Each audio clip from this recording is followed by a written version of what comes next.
fam! Welcome back to our channel. This is Miss A, your classy beauty savvy, and today we are going to do another budget video. So if this is your first time to see me, nice to meet you. I hope you can stick around and support the channel and click subscribe. And if you are a returning subscriber, hello! Welcome back! Ito na po ang ating newest video for the week.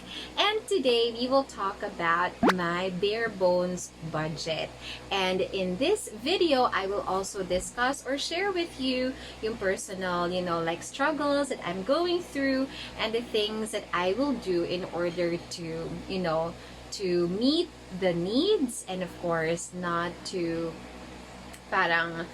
to stop with the goals that I have when it comes to my financial aspect. So that's yun yung mga pag-uusapan natin today. And I will also share with you how I came up with my bare bones budget. Right, so let's begin. Intro. Let's go.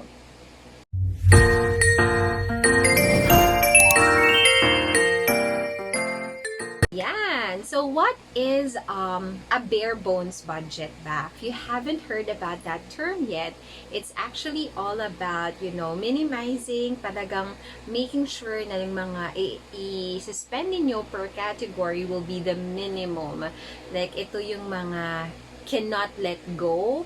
Ito yung mga sobrang importante lang na expenses that you would like to keep in your budget just in case na sobrang tight ng budget. Let's say, for example, nawalan ka ng work, or let's say, for example, nabawasan ka ng trabaho, nawalan ka ng second hustle, or you needed to do it because of that major parang expense na nangyari sa buhay mo. Let's say, death of a family member, or let's say, health, like na-confine ka or nagkasakit ka and you needed to dip into your emergency fund. So, ito yung mga talagang emergency cases na kailangan mo ng plan B just in case your previous plans ay hindi na meet yung mga current situation na meron ka ngayon. So, but why did I come up with my own bare bones budget ba? So, let me tell you a story. So, story time na tayo.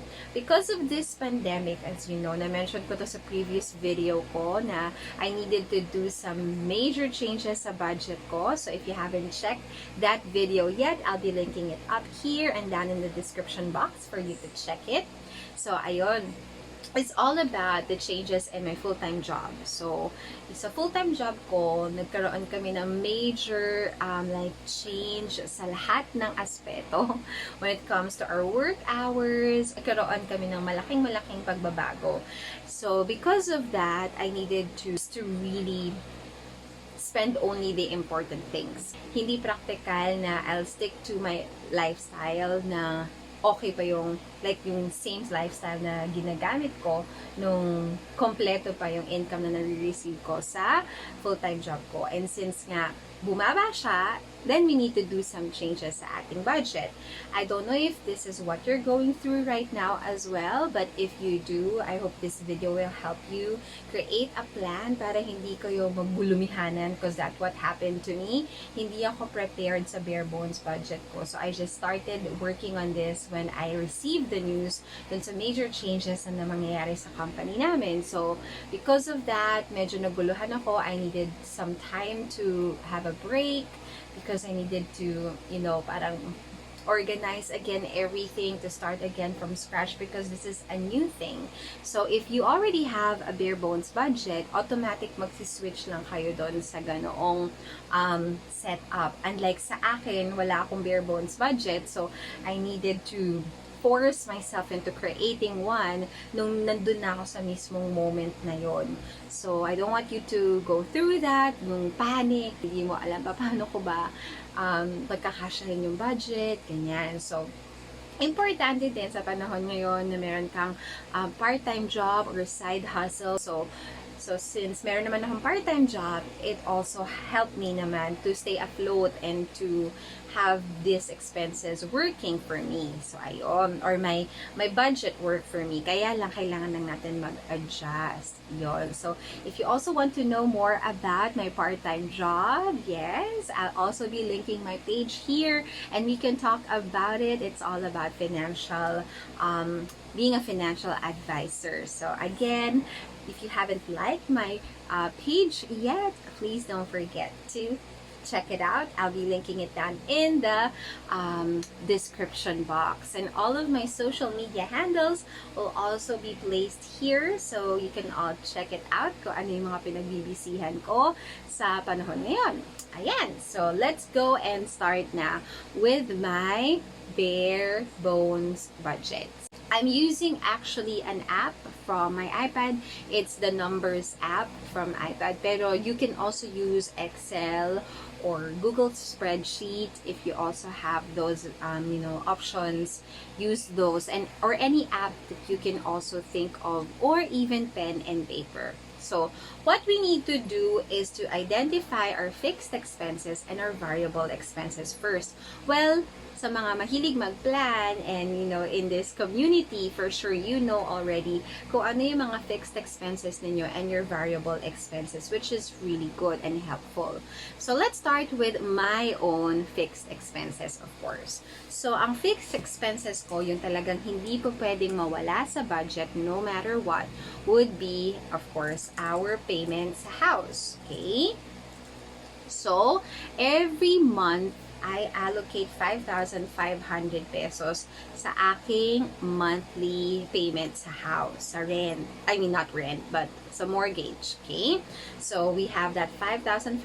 So, of course, hindi natin yan ibababaan because that will be very scary. You don't want to lose your house sa mga panahon ngayon. So, again, that's one of my fixed expenses. Another one would be my internet because I'm still working, right? So I still have my job, my side hustle. So I need to make sure na meron pa rin akong internet, and I pay 2,000 pesos for that every month. So again, we will not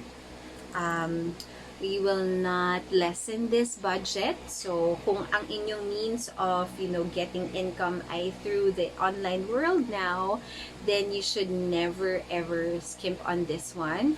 Kasi sobrang importante ng internet sa panahon ngayon. Dito tayo kumikita madalas, diba? Marami tayong ngayong mga parang online selling businesses and other businesses na ginagawa online. So, you have to have that at home ready, diba? So, yun.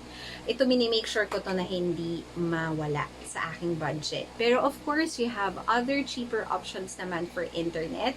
It's just that, talagang 2,000 yung plan namin sa Globe. So, I have to allot that.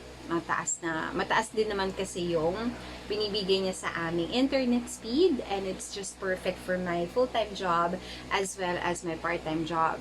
So, kung hindi naman kayo nag-work online, you can also choose not to have like this much budget sa internet. Pwede na kayong mag-mobile data, diba? May mga mas mura namang packages sa inyong mga mobile data that you can also avail. It's just that for me, ito yung mga non-negotiable ko talaga. Hindi siya pwedeng mawala sa budget ko. Next one would be my motorcycle, our motorcycle, si Crimson. So, we just got Crimson early this year and we're still on like 4 months paying it. So, ayan, hindi siya pwedeng mawala, diba? Meron pa tayong Shopee alert. So, for Crimson, I have to pay this 1,941 pesos every month, and so hindi din natin siya babaguhin. Yan.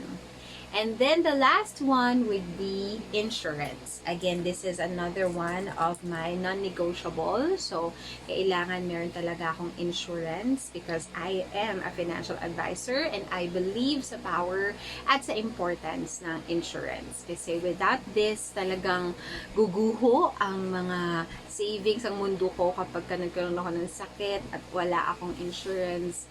Kailangan ko to. So, every month, I pay 3,000 for my insurance coverage.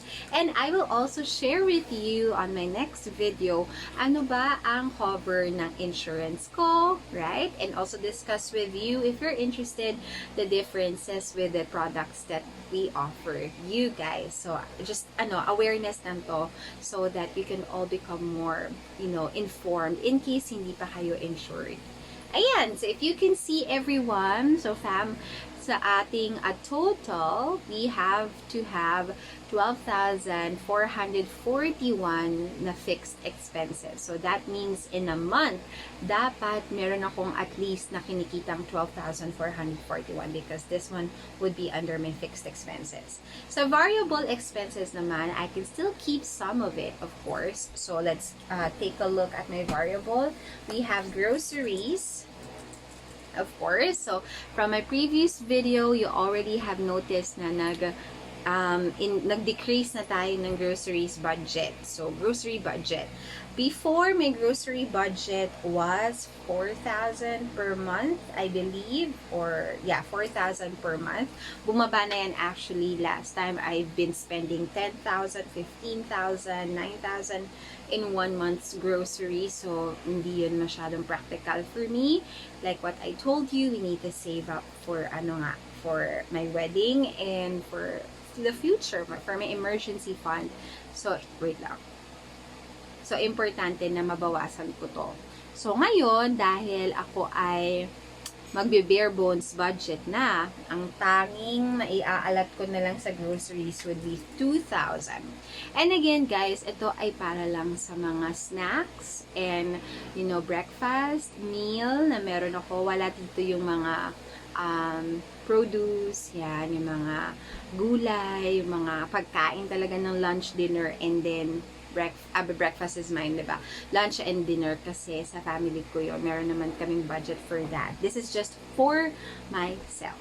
Okay, so I can go down as low as 2,000 for a monthly grocery budget. I know this will be very challenging for me for the next months to come, pero we have to do what we have to do, right? So, babawasan natin siya. Now, for Bella, since my baby is also in need of daily supplies, like meron din siyang monthly supplies like her dog food and of course milk and vitamins, meron din ako sa kanyang iaalat na 1,000 pesos. Ayan. We're actually done with her vaccine. So, I'm so happy because I don't need to worry about her vaccination kasi it's an extra expense din, diba? But she's now fully covered ng vaccine. Fully vaccinated na siya, I mean. So, we don't need to worry about that anymore. So, good. And then, the next one will be for my savings. So, for my savings, guys, ito ay magva-vary. Depende to sa aking income, both sa aking full-time and part-time. So, normally, kasi meron akong 52-week challenge and my 52-week challenge actually depends din sa aking monthly na bunot kasi binubunot ko yun eh. So, depende pa yon. And then also, the wedding savings, ipag-iisahin ko na lang sila dyan. So, dati, comparing it dun sa dati kong savings noon, talagang umaabot ako ng mahigit 10,000 sa savings. Pero dahil ngayon, magkakaroon tayo ng paghihigpit, so siguro iaalat ko na lang. Average ko na lang ha. So let's just say for example, na 10,000 noon, ang nasa-save ko mahigit, actually just, average.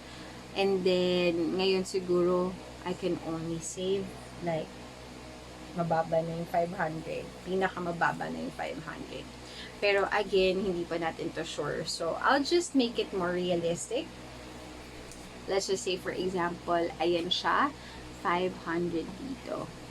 So, ayan ang magiging bare bones budget ko. So, let's say, for example, 12,441 444 plus 13,500, dapat meron tayong at least 16,000 na income for the month para ma-push natin itong bare bones budget. So again guys, this is my personal budget. It's up to you din kung ano pa yung mga categories niyo when it comes to fixed and variable expenses, and kung ano pa yung mga tinanggal niyo. Ako, tinanggal ko ang online shopping budget ko kasi meron pa ako noon. So dati I allot 1,000 for this. Ngayon I won't be allotting anything. Tapos dati din I'll just add one more here. Yan. Dati din, meron pa akong personal spending or the miscellaneous. Pero ngayon, tatanggalin ko na din yan. So, that's 1,000 noon. So, ayan. Makikita ninyo kung saan kayo pwedeng tipid. So, just look at your fixed expenses and your variable expenses and then ask yourself the $1,000,000 question. Do you need it? Is it a need or is it just a want? Diba? Let's say, for example, yung online shopping ko and yung personal miscellaneous ko, hindi ko naman sila kailangan. Lalo na ngayon na work from home naman ako. I don't need to always go out and, pay for anything, buy. So I'll just make use of what I bought in the groceries, and of course try my very best to save as much money as I can. So ayan. So ayun guys, so that's it for my bare bones budget. I hope you learned something from this video. I hope you can also start working on your bare bones budget if ever you haven't made one for yourself, because it's a very good backup plan lalo na sa mga emergencies or sa mga uncertainties ng buhay sa ngayon. So thank you for watching, and I can't wait to see you again on my next video. Have a wonderful day, fam! Don't forget to follow me on my social media handles and of course my Facebook page, Your Financial Bestie. That's where you'll find more about my financial advisor world and how you can all become more prepared for the future. Thank you and have a great day. Bye!